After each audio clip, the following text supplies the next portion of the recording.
jack's a little bit old, so it needs to probably be drained for a little bit. Yeah.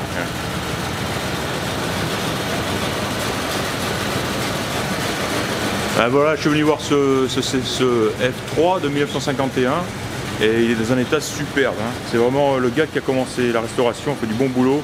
La carrosserie, le châssis, carrosserie, fantastique. Le moteur a démarré au quart de tour. Là on l'entend tourner.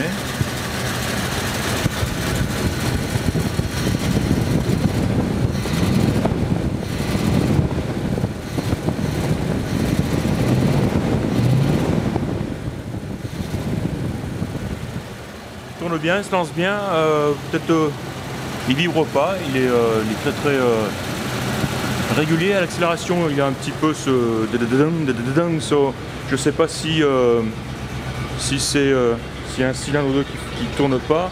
Je crois que le starter est encore voyant. En tout cas il a hyper bien démarré.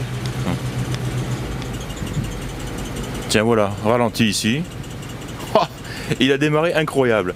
Le gars avait pas mis le contact en fait, il avait simplement ici c'est le starter ici, le démarreur, et il actionnait le démarreur sans en fait avoir mis le contact, et le démarreur fonctionne, ce qui est un peu étonnant quoi. Hop, bah, ça va, c'est fini, il s'est arrêté.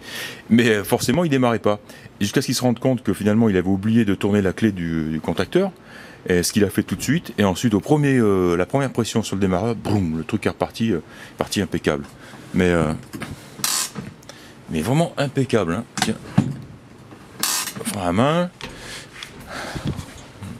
Ouais, l'intérieur est beau. Il a commencé à refaire ici le ciel de toit, hein, c'est du solide, hein, c'est pas du tissu, c'est du carton. Une belle banquette, tout dans son jus, non pas dans son jus, disons tout d'origine quoi. Hein. Il n'y a rien, voilà, tout d'origine. Les portes s'ouvrent, se ferment impeccable. Il manque les joints ici en caoutchouc. Enfin, je pense qu'il doit être équipé de joints. Les marchepieds sont très solides. Les ailes, pas de rouille, rien du tout. Hein. C'est très solide tout ça, c'est très beau. J'ai pris des photos en dessous, ça a l'air magnifique. Des roues aussi qui sont très belles, mais très grandes, hein, très larges quoi. Des grands pneus. Le fond de benne qui est en bon état. Surtout en dessous, on voit le bois qui a l'air assez sain. Là, il a été repeint en noir. Les vitres impeccables à l'arrière et à l'avant.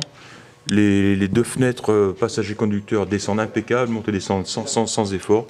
Celle-là, elle est un peu fêlée, il faudra la changer. Pareil de l'autre côté. On a le rétroviseur d'origine. Le gars m'a montré une photo du même pick-up qu'il a trouvé sur internet.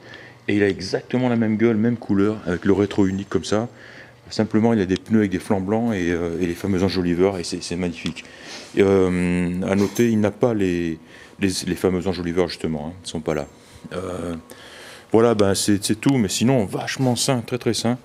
Moteur sympa, le compartiment moteur qui est très beau, très propre. La batterie là-bas est neuve. On voit vraiment que ça a été bien refait. Le radiateur est nickel, les durites sont neuves. Encore une fois, il a démarré impeccable. L'avant est beau, les optiques, la grille devant.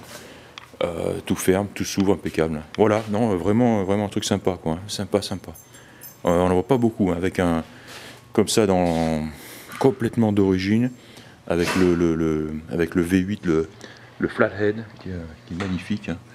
Voilà, vachement sympa. Voilà, c'était donc un F3 de 1951 Ford.